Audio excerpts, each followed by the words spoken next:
Ya Tuhan Allah yang Maha Kuasa, kami bersyukur atas firman-Mu yang hidup dan berkuasa, yang telah menjadi terang bagi kami, jalan hidup kami.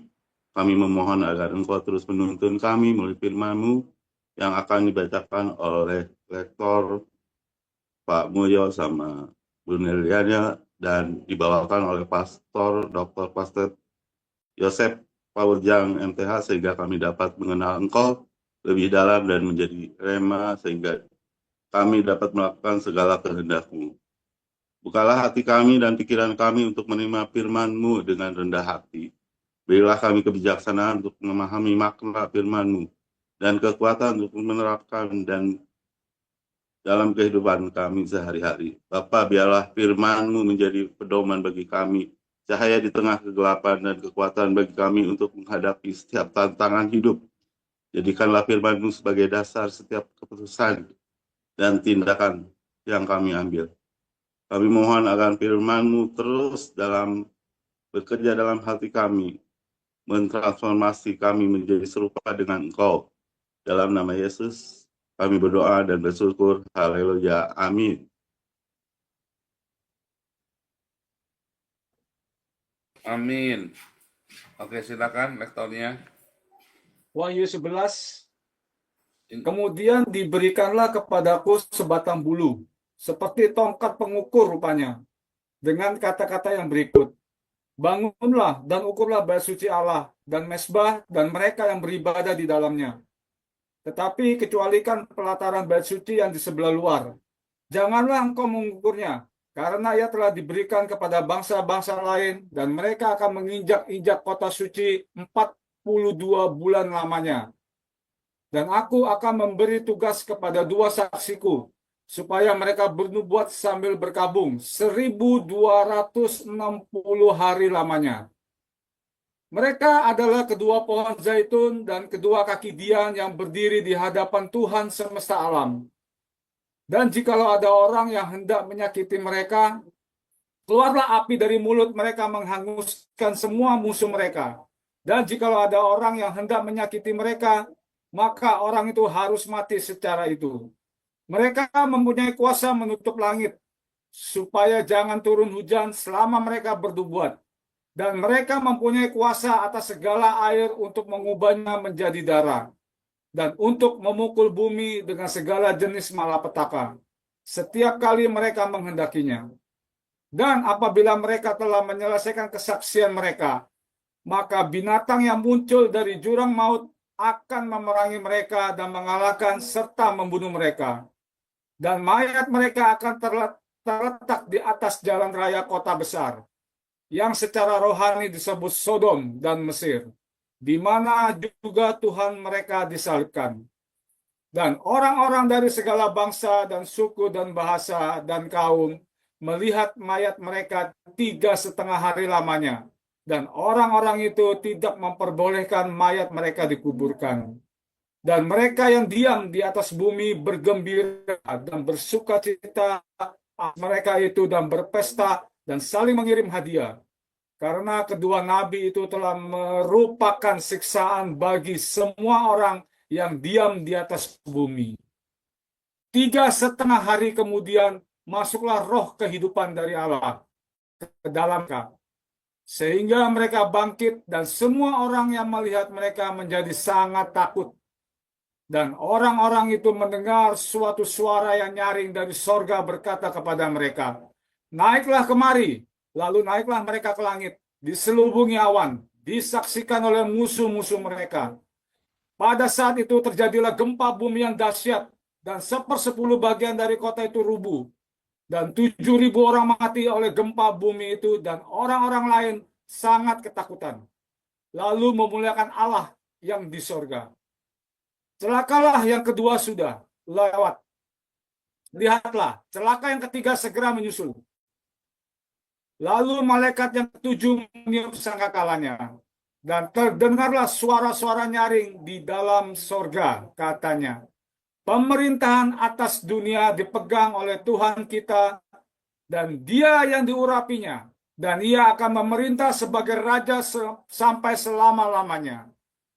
Dan ke-24 tua-tua yang duduk di hadapan Allah di atas tahta mereka, tersungkur dan menyembah Allah, sambil berkata, kami mengucap syukur kepadamu, ya Tuhan Allah yang Maha Kuasa, yang ada dan yang sudah ada, karena Engkau telah memangku kuasamu yang besar dan telah mulai memerintah sebagai Raja. Dan semua bangsa telah marah, tetapi amarahmu telah datang, dan saat bagi orang-orang mati untuk dihakimi dan untuk memberi upah kepada hamba-hambamu, nabi-nabi dan orang-orang kudus, dan kepada mereka yang takut akan namamu, kepada orang-orang kecil dan orang-orang besar, dan untuk membinasakan barang siapa yang membinasakan bumi. Maka terbukalah bait suci Allah yang di sorga, dan kelihatanlah tabut perjanjiannya di dalam bait suci itu. Dan terjadilah kilat dan deru guru, dan gempa bumi, dan hujan es lebat. Demikianlah sabda Allah. Haleluya, terima kasih. Siapa Oscar ya, terima kasih Oscar. Oscar siap-siap berangkat ke Kupang, belajar banyak ya, ketemu sama Bu Linda, sama Erna. Oscar ini akan habis training di Jakarta, saudara ya. Jadi cara berkomunikasi dengan sesama yayasan supaya nanti kalau remote jarak jauh jangan gegeran, saudara. Oscar ini pinter, saudara ya, cerdas ya, dia cari apa dia cepat, saudara. Cuman itu tadi komunikasinya harus nyambung dulu. Soalnya rupanya Oscar kaget-kaget ini udah nggak terbiasa dengan yayasan kita, orangnya keras-keras semua ya. Oke. Oke.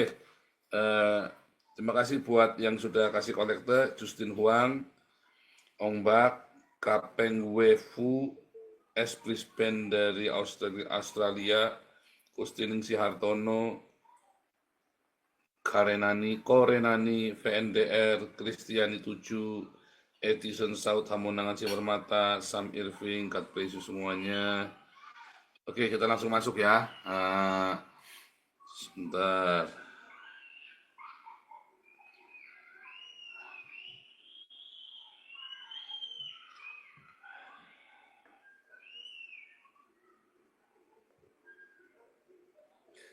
Kita kok berasa tinggal di AC aja ya. Harap-harap ini.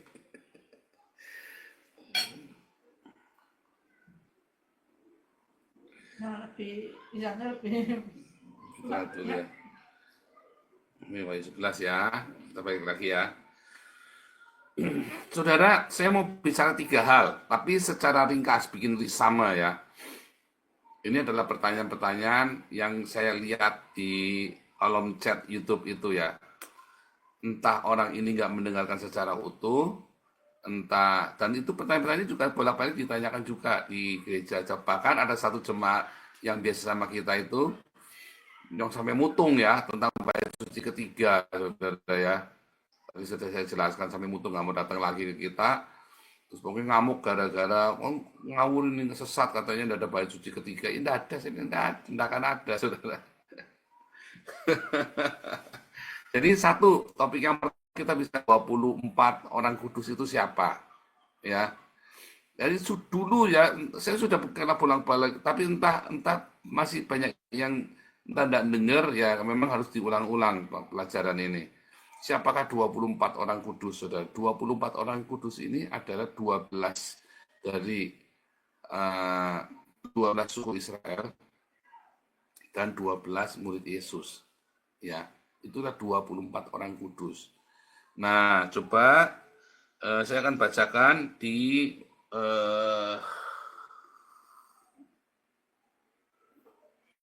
bentar ya.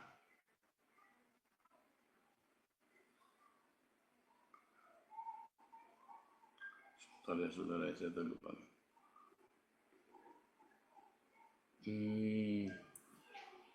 Ya.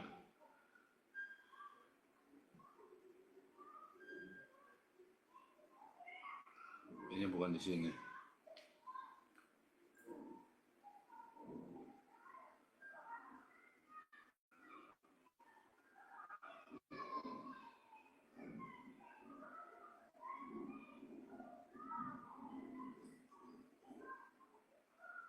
Loh, bukan ya. Bentar ya.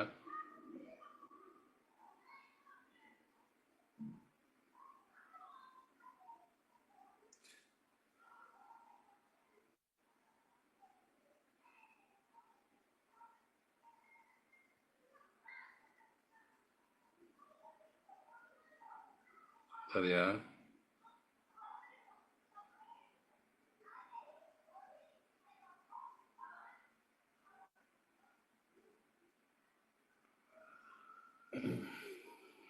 Coba kita akan baca Lukas. Hmm,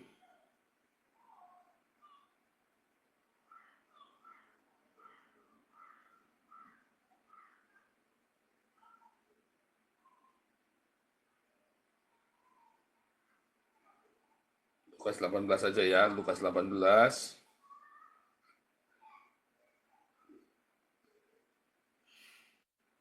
28 sampai 30 ya. Ini penting ya, ini penting sekali ya. Karena banyak orang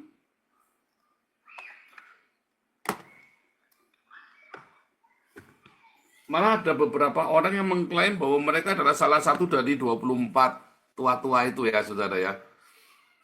Saya sampai ketawa, Saudara ya. Salah satu dari 24 tua-tua itu adalah pendeta ini gitu ya, sampai atau saya atau pokoknya sing aneh-aneh gitu. Saudara lihat ya, Petrus berkata, kami ini telah meninggalkan segala kepunyaan kami. Lihat ya, kami telah meninggalkan segala kepunyaan kami. Ya, semua ditinggalkan, saudara ya.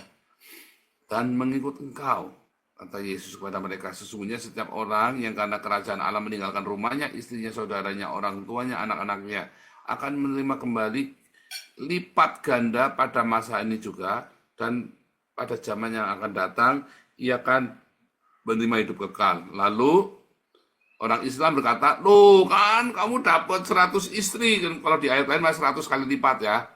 Kamu yang meninggalkan ini, apapun yang kamu tinggalkan, kamu akan memperoleh 100 kali lipat. Lalu orang Islam ini, ya biasa mereka orang buta huruf ya saudara ya. Baru melek baca, mereka tidak mengerti metafora. Tuh kan, kamu dapat 100 istri. Tetapi masalahnya tidak ada orang Kristen yang punya 100 istri saudara. Tidak ada pendeta ya yang diizinkan punya 100 istri. 2 aja tidak boleh, apalagi 100. Ya, apakah nanti di akhir zaman di hari kebangkitan pada zaman yang akan datang menerima hidup yang kekal dan 100 istri, 100 bidadari? Enggak juga, Saudara. Karena di surga tidak kawin mengawinkan. Jadi yang dimaksud apa? Meninggalkan rumahnya, istrinya, saudaranya, orang tuanya. Apakah nanti dapat orang tua 100? Apakah nanti dapat anak 100? Apakah dapat saudara 100? Dapat istri 100? Ya kan? Enggak, itu maksud adalah kepuasan yang tak terbatas.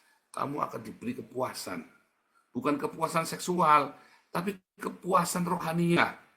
Sekarang dan nanti. Kamu mencapai satu pencapaian. Ya, kepuasan rohania. Karena kerajaan Allah itu bukan cerita yang jasmania, tapi cerita yang rohania. Ya, terus Yesus mengirim sebentar. Yesus memanggil ke-12 muridnya. Sebentar ya. Sebentar ya.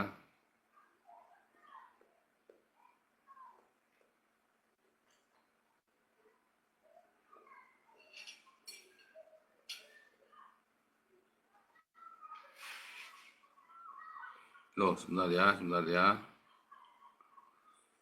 Loh, sebentar ya, hilang.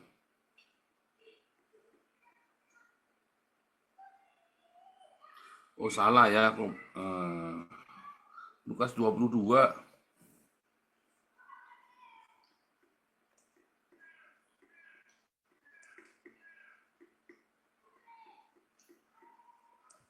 Ya.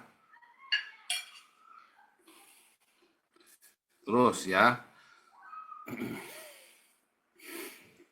Percakapan waktu perjamuan malam. Kalau percakapan pada waktu perjamuan malam itu, Yudasnya sudah nggak ada ya, saudara ya. Yudasnya sudah nggak ada. Lihat ya. Yesus berkata, Mulai dari depannya, terjadilah pertengkaran di antara murid-murid Yesus, siapakah yang dapat dianggap terbesar di antara mereka. Yesus berkata kepada mereka, raja-raja bangsa-bangsa memerintah rakyat mereka, orang-orang yang menjalankan kuasa atas mereka disebut pelindung-pelindung. Tetapi kamu tidak demikian, yang terbesar yang menjadi sebagai paling muda dan pemimpin sebagai pelayan. Siapakah yang lebih besar, yang duduk makan atau yang melayani? Bukankah dia yang duduk makan? Tetapi aku di tengah-tengah kamu sebagai pelayan. Kamulah yang tinggal bersama-sama dengan aku dalam pencobaan yang aku alami. Dan aku menentukan sama seperti Bapakku telah menentukannya bagiku. Ya, murid-murid Yesus ya akan makan dan minum semeja dengan aku di dalam kerajaanku, dan kamu akan duduk di atas tahta untuk menghakimi ke-12 suku Israel. Jadi para murid Yesus ini, kecuali Yudas, akan menghakimi 12 suku Israel. Lalu Petrus ditegur, Simon, Simon, lihat iblis telah menuntut untuk menampi kamu seperti gandum. Tetapi aku telah berdoa untuk engkau supaya imanmu jangan gugur, dan engkau, jikalau engkau sudah insaf, kuatkanlah saudara-saudaramu. Ya, jika sudah insaf. Jawab Petrus, Tuhan, aku bersedia masuk penjara dan mati bersama-sama dengan engkau. Tetapi Yesus berkata, aku berkata kepadamu Petrus, hari ini ayam tidak akan berkokok sebelum engkau 3 kali menyangkal bahwa engkau mengenal aku. Lalu ia berkata kepada mereka, ketika aku mengutus kamu dengan tiada membawa pundi-pundi bekal kasut, adakah kamu kekurangan apa-apa? Jawab mereka, satu pun tidak.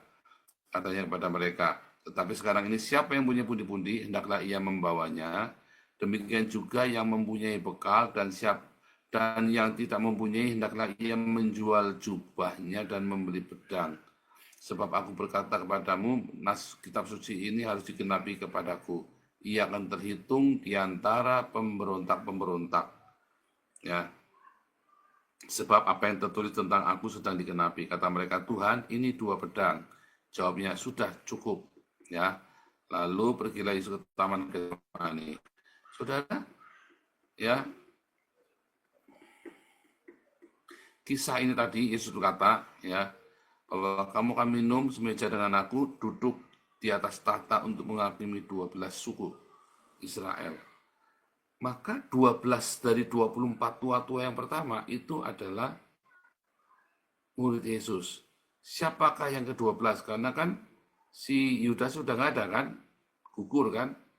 Yang ke-12 itu si Rasul Paulus. Karena apa? Karena dikatakan aku sendiri yang memilih kamu. Ya kan?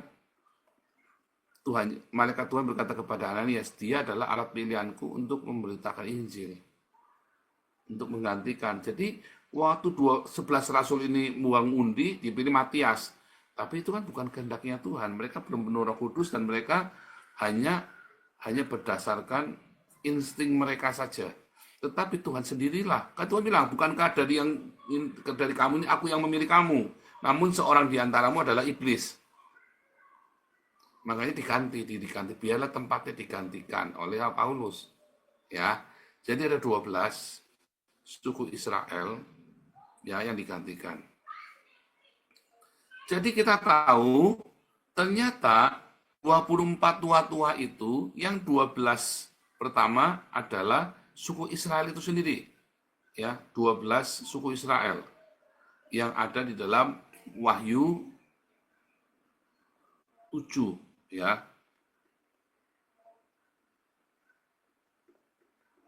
Baca Yehuda, Ruben, Gad, Asher, Naftali, Manasye, Simeon, Lewi, Isakar, Sebulan, Yusuf, dan Benyamin.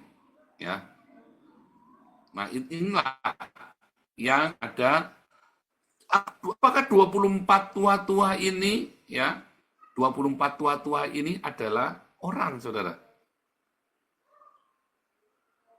Tadi ya, Sebulon, Yusuf, Benyamin, Lewi, Sakar, Petrus, Yohanes, Yakobus. Apakah 24 tua-tua ini adalah orang, saudara? Nah, sebenarnya kisah 12 suku, 12 patriarkal, dan 12 rasul, ya ini adalah sebuah metafora. Tetapi kalau dibilang orang, ya itu orang. Ada 12 suku Israel, ada 12 murid Yesus. Tetapi sebenarnya ini lebih menggambarkan simbolisasi dari orang Israel dan orang-orang Kristen, saudara. 12 suku ini adalah cikal bakal jadi orang-orang Israel. Yang 12 apostol ini, 12 rasul, adalah cikal bakalnya orang-orang Kristen. Ya, sebentar.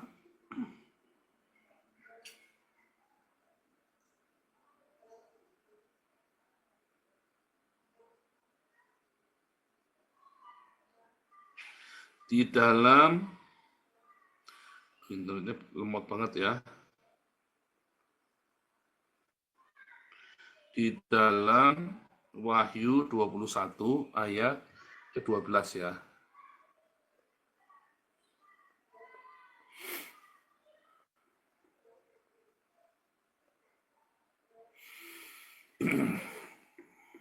Temboknya besar lagi tinggi dan pintu gerbangnya 12 buah. Di atas pintu gerbang ada 12 malaikat. 12 malaikat dan di atasnya tertulis nama 12 suku Israel. Saudara, 12 malaikat ini siapa, saudara? Malaikat itu artinya apa? Malaikat pembawa pesan. Ya. Pembawa pesan kan, malak ya kan. Angelo. Kurir. Yoab itu mengutus malak.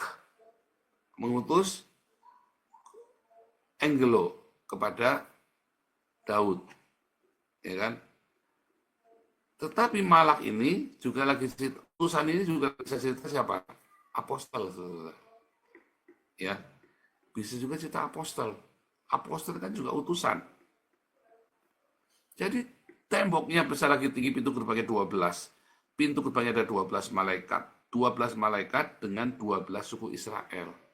Itulah cerita 12 malaikat, yaitu yang mereka yang pergi kepada orang-orang Kristen dan yang pergi kepada orang-orang Israel yang asli. Ya, itulah 24 suku Israel. 24 tua-tua, itulah 24 tua-tua yang ada di sorga itu.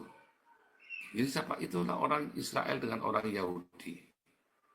Orang Israel dan orang Yahudi mempunyai Tuhan yang sama, yaitu Yehova. Orang Israel dengan orang Kristen, Tuhan kita kan Yehova. Yesus, nah iya Yesus itu artinya Yehova menyelamatkan. Ya kan? Yesus itu artinya Yehova menyelamatkan. Jadi kalau orang Israel menyembah Yehova, kita juga menyembah Yehova. Sama. Ya.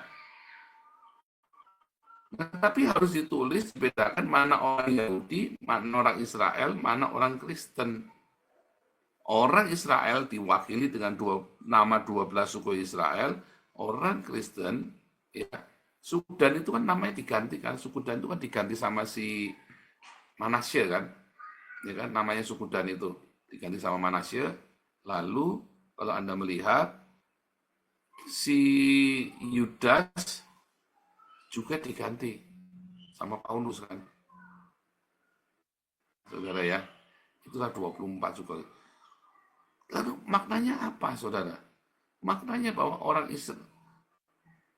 orang Israel dengan orang Kristen, ya mereka adalah tua-tua di surga.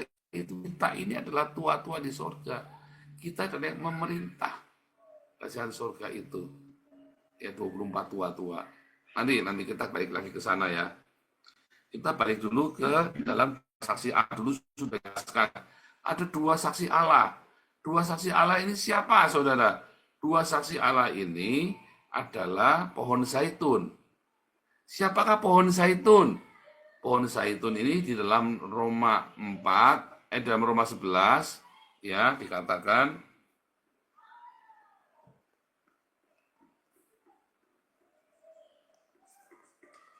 Israel adalah pohon zaitun, ya. apabila beberapa zaman dipatahkan, kamu adalah tunas liar, kamu orang Kristen ya, tunas liar. Dicangkokkan diantaranya mendapat bagian dalam akar pohon zaitun yang penuh getah.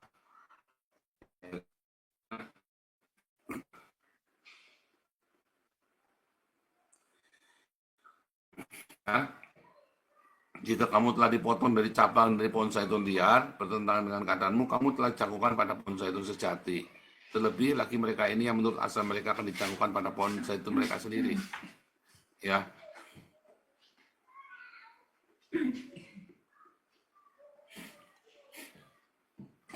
Ini lagi cerita tentang Israel dan bangsa-bangsa lain ya. Bangsa-bangsa lain yang percaya pada Yesus ya. Bangsa-bangsa lain selamat. Ya. Mana tadi? Nah ini ya. Saudara-saudara, jangan kamu menganggap dirimu pandai. Aku mau agar kamu mengetahui rahasia ini. Sebagian dari Israel telah menjadi tegar sampai jumlah yang penuh dari bangsa-bangsa lain telah masuk. Dengan jalan demikian seluruh Israel akan diselamatkan. Wah, makanya ya. Artinya seluruh Israel itu tetap selamat, saudara. Jangan berkata orang Israel itu nggak selamat. Nanti kita skip dulu ya. Dalam Zakaria 4 juga dikatakan ya. Maka berkatalah padaku, apa yang kau lihat?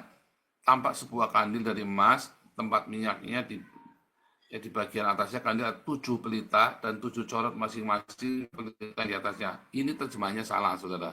Terjemahnya yang benar itu di The Net Bible. Ya. Loh, pun ada. Nah, ini. What do you see? I replied, I see a menorah of pure gold with receptacle at the top and 7 lamps with 14 pipes going to the lamps.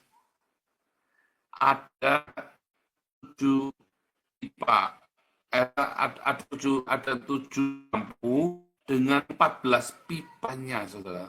14 saluran ya, minyaknya itu ya, going to the lamps. Artinya kesaksiannya sama, tetapi ada 14, yaitu 7 sama 7. Ya. Dua terpisah. Satu kesaksian dengan 14 corong, yaitu 7 dan 7. Ya. Kalau angka 7 tadi apa, saudara? Angka 7 jubileum. Ya kan? Tadi pembebasan. Ya kan? Angka jubileum itu kan. Nah, maka kesaksian ini akan dilakukan oleh orang Israel dan orang Yahudi yang punya kesaksian yang sama. Itu apa? Torah, Alkitabnya sama. Orang Yahudi sama orang Kristen itu Alkitabnya sama. Yang beda sama Islam, Alkitabnya beda sama kita. Tapi orang Yahudi dan orang Kristen punya Alkitab yang sama. Lalu orang Yahudi menambahkan Talmud, orang Kristen menambahkan Perjanjian Baru. Ya. Makanya mereka ini adalah dua saksi Allah. Ya. Ya.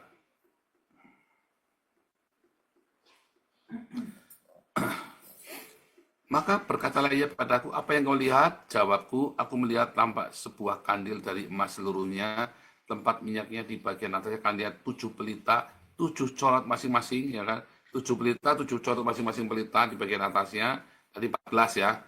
Pohon zaitun ada terukir padanya, satu sebelah kanan tempat minyak dan satu sebelah kirinya. Ada pohon zaitunnya di dalam tempat minyaknya, pohon zaitun itu.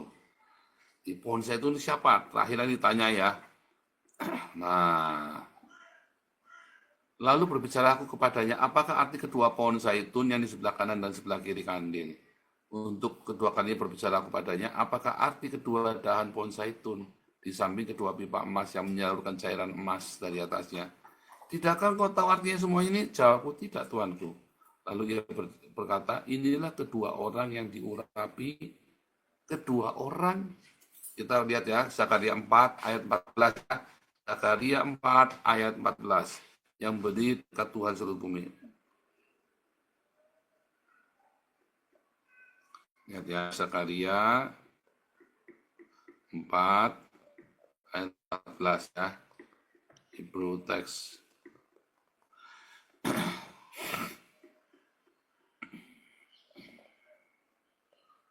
Lihat ya, saudara ya.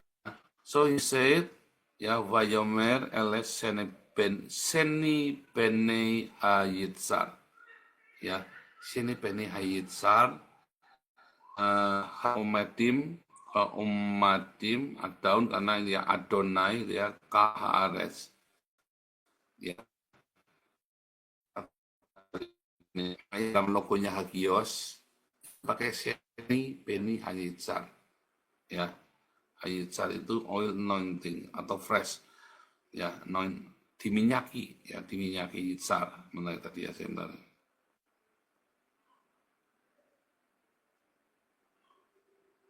Sebentar ya.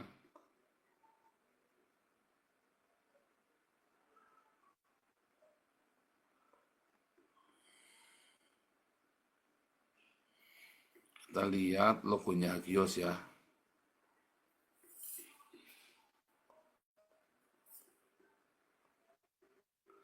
Nah, ini ya, logonya Hagios itu ini ya, Shene Bene Hayitzar ya, Shene Bene Hayitzar.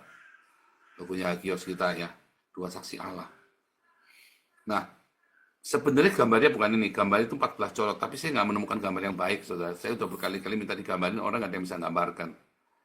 Ya, jadi logonya yang benar adalah bukan dua gini, tapi satu kaki dia dengan 14. Ya, karena kita menyaksikan hal yang sama. Kita punya kesaksian yang sama, ya, yaitu dalam Alkitab kita.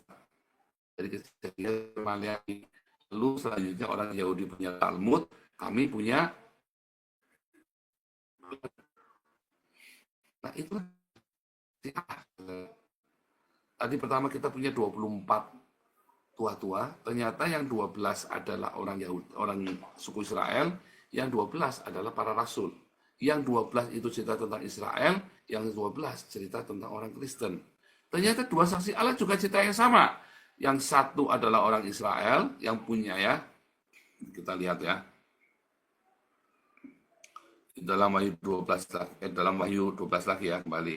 Dalam Wahyu 12,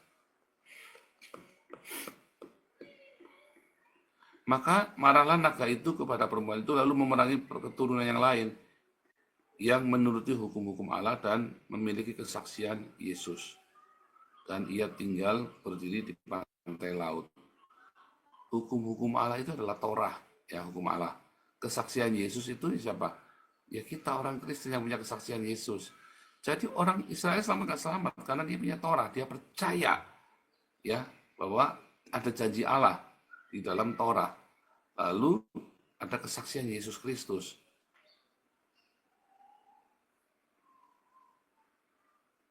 Nanti kita bikin summary-nya ya. Sekarang yang ketiga, saudara, ya adalah bait suci. Ada bait suci yang pertama. Bait suci yang pertama kemudian dihancurkan oleh musuh Israel, yaitu Babylon. Bait suci Babel ya, Babel atau Babilonia. Lalu bait suci yang kedua dimusnahkan oleh Roma. Ya.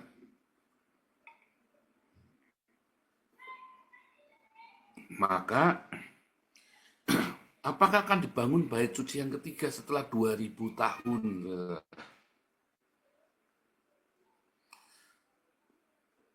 Kalau itu dibangun bait suci, maka para rabi tidak punya kerjaan. Karena para imam akan lebih berkuasa daripada para rabai. Hari ini kamu tidak kasih perpuluhan, kamu tidak bisa merajam batu, kamu tidak bisa kasih korban domba Paskah dan sebagainya macam, karena tidak ada bait suci. Bait suci adalah sentral kehidupan orang Yahudi. Apakah mereka ingin mendirikan bait suci? Ya dalam fantasinya ya ingin, senang ya. Tetapi dalam realitanya mereka tidak akan memberikan bait suci. Sudah 2 kali mereka bikin bait suci dan itu dihancurkan. Kalau sudah 2 kali dan dihancurkan berarti tentu Allah sedang berbicara, Elohim itu berbicara hal yang lain. Karena bait suci siapakah yang bisa membuat kediaman bagi Allah?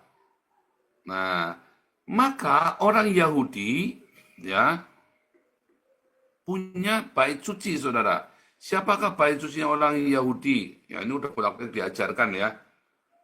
Siapakah bait sucinya orang Yahudi? Ternyata bait sucinya orang Yahudi adalah orang Yahudi itu, saudara.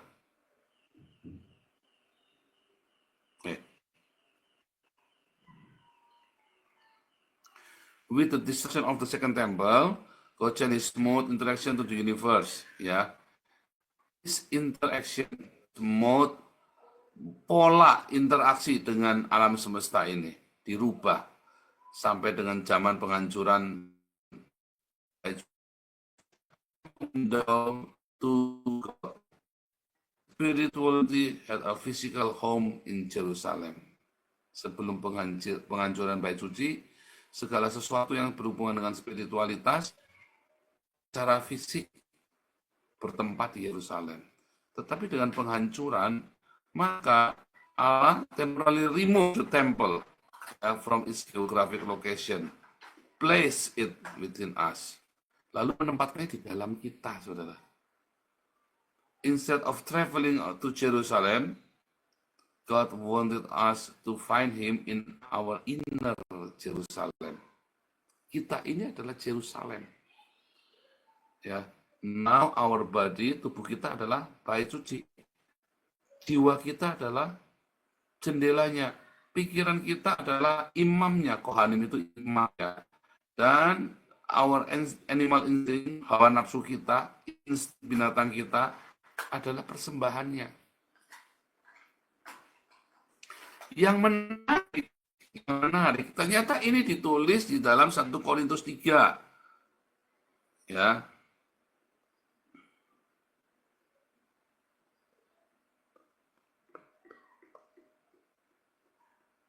Ini ya. Ayat 16. Tidak tahukah kamu bahwa kamu adalah bait Allah dan bahwa roh Allah diam di dalam kamu? Jika ada orang yang membinasakan bait Allah, maka Allah akan membinasakan dia. Sebab bait Allah adalah kudus dan bait Allah itu adalah kamu. Orang Kristen dengan orang Yahudi percaya bahwa kitalah bait suci. Kembali ya.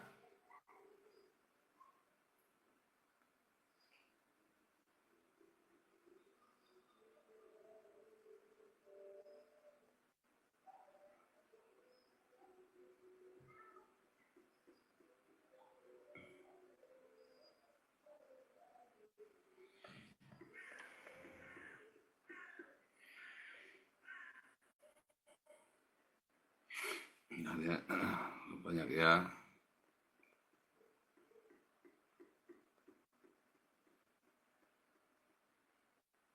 Lihat nih, nah, ini summary-nya ya.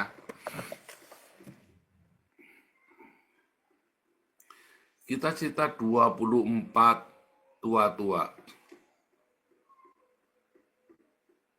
Itu cerita 12 suku Israel, 12 rasul. Dengan catatan, suku Dan diganti oleh Manasye. Ya, terus Yudas diganti oleh Paulus. Lalu kita punya ada 2 saksi Allah. Ya, atau Sheni Bani Eliezer ya, Sheni Ben Hayitzar. Salah, Hayitzar ini nulisnya Hayitzar.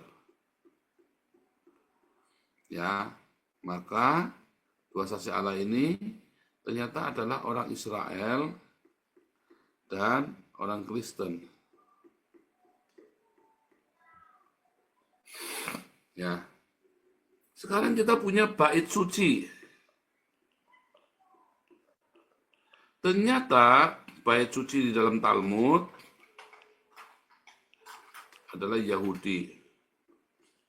Ternyata di dalam Alkitab, dalam New Testament, dalam Perjanjian Baru, bait suci itu adalah orang Kristen. Ya kan? Jadi ternyata 24 tua-tua, 2 saksi Allah, bait suci, itu lagi cerita orang Kristen dengan orang Yahudi. Dan kita punya pengajar yang sama, yaitu apa? Bagi Yahudi dan Kristen. Inti dari Torah adalah Matius 7 ayat 12. Ya kan?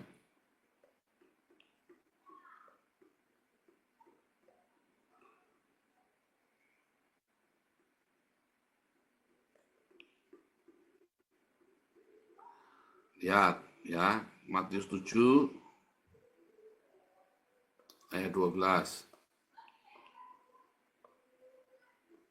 Segala sesuatu yang kamu kehendaki supaya orang perbuat kepada kamu, perbuatlah demikian juga kepada mereka. Itulah isi seluruh hukum Taurat dan kitab para nabi. Lalu kita buka ya di dalam Talmud juga, saudara ya. Di dalam Talmud Sabat 31a ayat yang ke-6. Ini udah bolak-balik ya, jadi tolong yang sudah pinter sabar ya.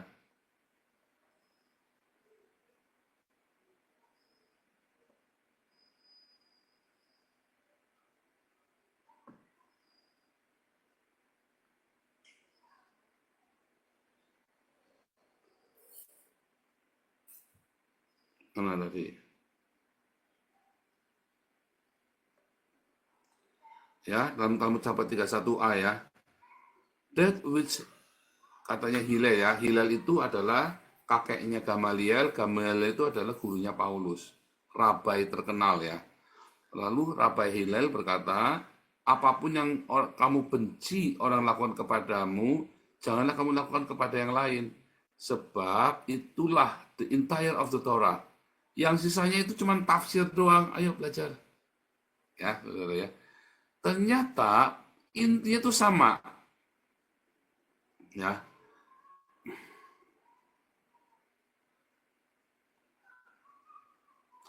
Sama dengan Talmud Sabat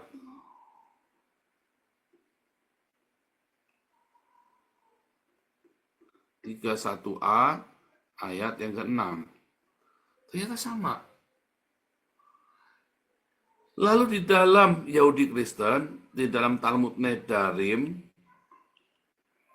ya, di dalam Imamat 19, di dalam ya Matius 5, kasihilah musuhmu, jangan balas dendam.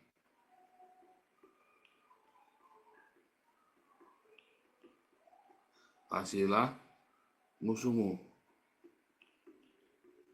sesamamu, seperti dirimu sendiri.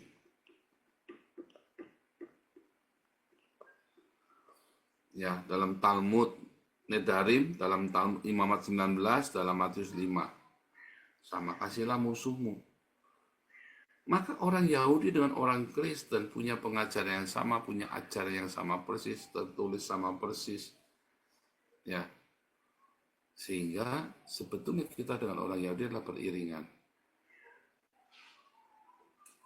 Jadi, ketika kita memahami teologinya dalam Yahudi, saudara, maka Anda akan memahami juga ajaran Tuhan Yesus.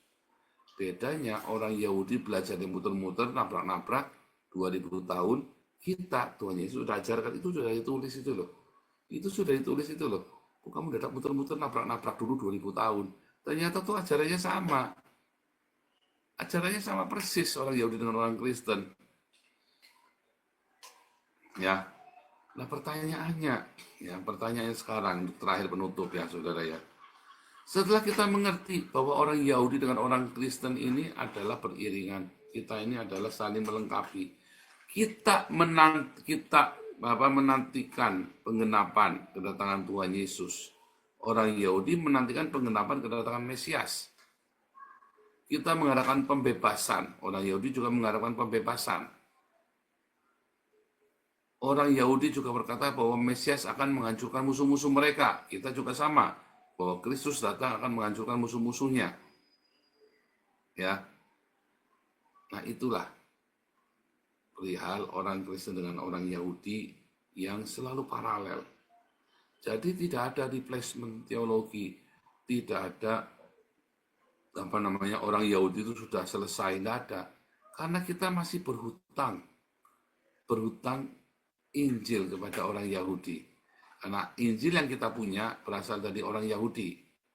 Ya kan? Perjanjian lama dan perjanjian baru kita berasal dari orang Yahudi. Masalahnya kita tidak banyak mengerti. Nah, maka ikutlah kelas evangelis supaya Anda mengerti tentang budaya Yahudi. Ikutlah kelas-kelas kita, kelas evangelis, apologetik, apostolik, profetik sampai ke kelas Hagios Bible College, ya. Kita ini banyak mengajarkan perihal tentang orang-orang Yahudi ini. Sehingga ketika mau belajar, oh ternyata sama semua ya. Sama, saudara. Yang membedakan adalah mereka disunat dan kita tidak. Talmud adalah bagi orang-orang bersunat. Kita yang baru adalah bagi orang-orang yang tidak bersunat. Ya.